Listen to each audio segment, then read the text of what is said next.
Hey everyone, I'm Arglethump, and this is the Great Ace Attorney Adventures.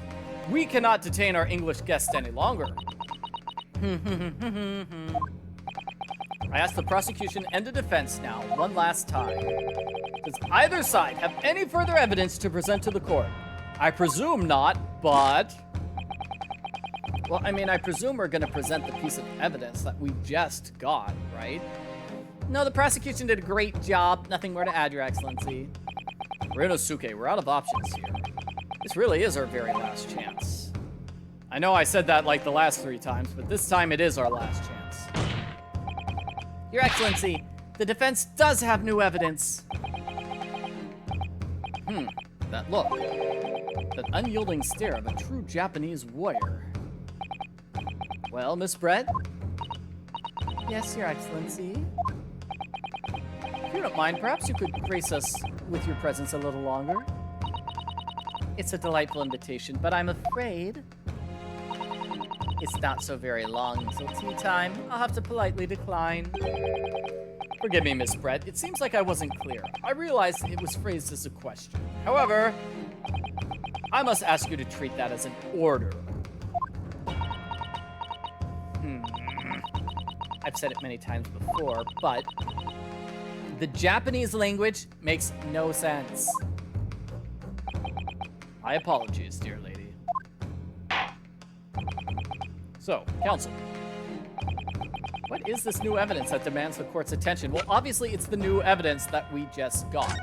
So, it talks about the special poison made from trees in South America. Yes, instantly paralyzes the body, causes death, but that happens when it's entered through a wound. Yeah, not when you drink it, right? Is that it? Now, it could be used as an anesthetic, but that just would probably cause suffocation. Yes! Miss Jezail Brett, I understand you were studying under Dr. Wilson at UMA University doing research. Research by sheer coincidence, perhaps. Researching into a deadly poison.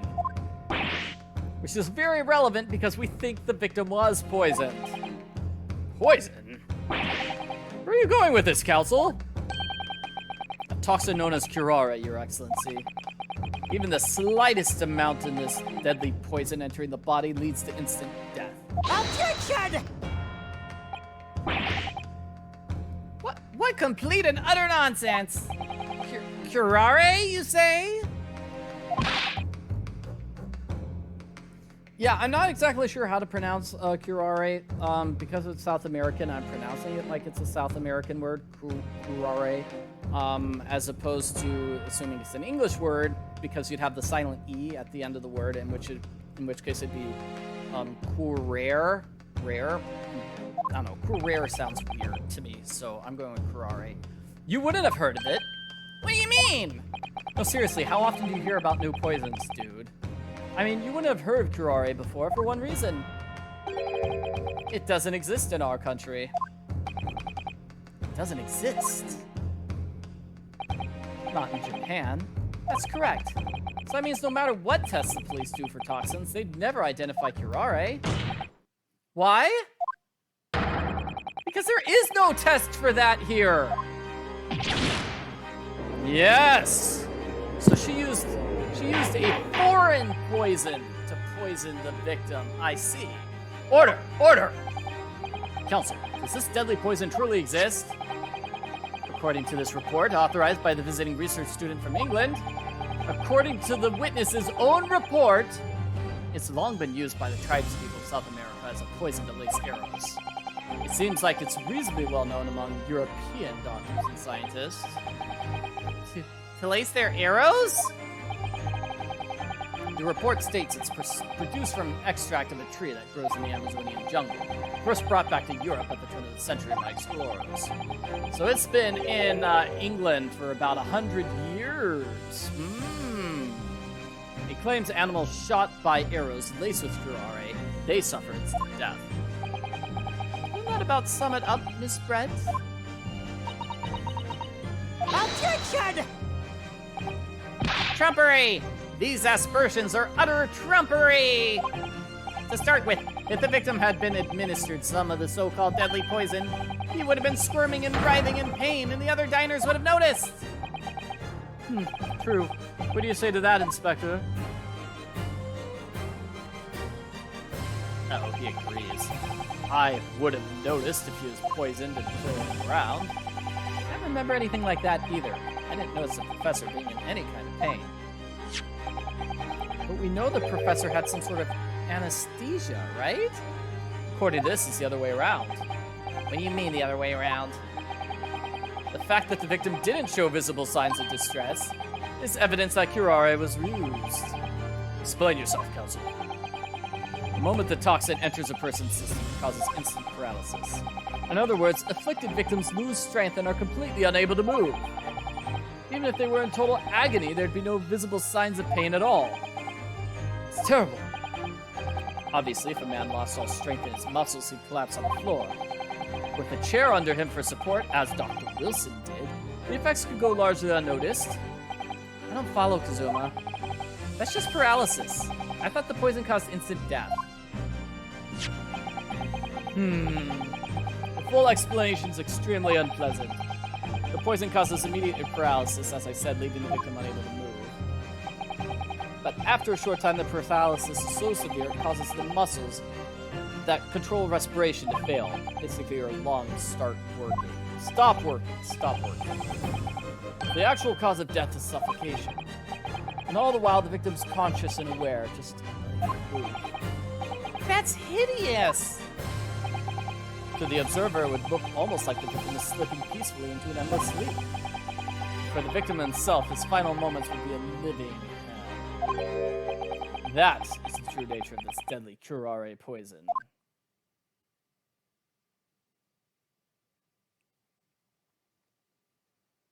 Wow, great explanation. And you're suggesting this bottle, Counsel, actually contains the terrifying poison. Objection! This is all very convenient, isn't it? A hitherto unknown poison for which there is no means of testing. What a happy tale for the defense. Yeah, that is pretty convenient for me. If I may. All these facts. You think you're so clever, but you... Shut up! It's you who must be taught. Of course. Dear lady. So, this is how you Japanese behave, is it? What? You steal another person's honest hard work and announce the results as if you discovered them. I'm appalled. What a loathsome act. Well, Miss Brett, the feeling is mutual. Whatever do you mean? Capitalizing on the unfortunate circumstances of an innocent man to frame him for a heinous crime? That really is a loathsome act. Wouldn't you agree? Objection! Enough of this. I, for one, refuse to accept it. The idea of some poison that doesn't even exist in the great empire of Japan is breaking the rules. You're breaking the rules of the mystery. It's not fair. You should be put in timeout. Ha ha ha. What's so funny? Oh, excuse me, Your Excellency. Yes, Miss Brett? May I borrow that bottle for a moment, please? Well, yeah, I don't see, why not?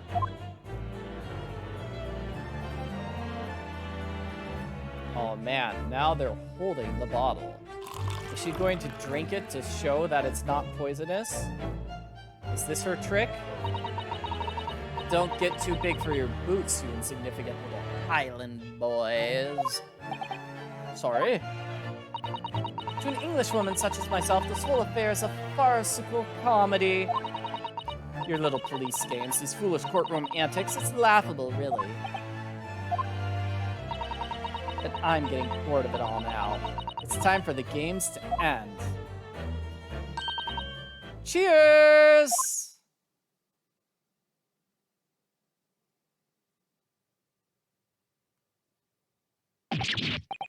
What are you doing?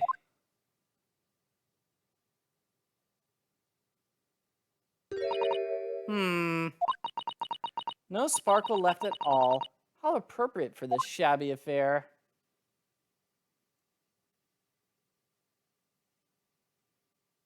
I don't know what to say. She's not dying of poison. I don't think she's immune to that particular type of poison. Now, that would be super coincidental. Oh, goodness. Whatever is the matter? You all look quite stunned.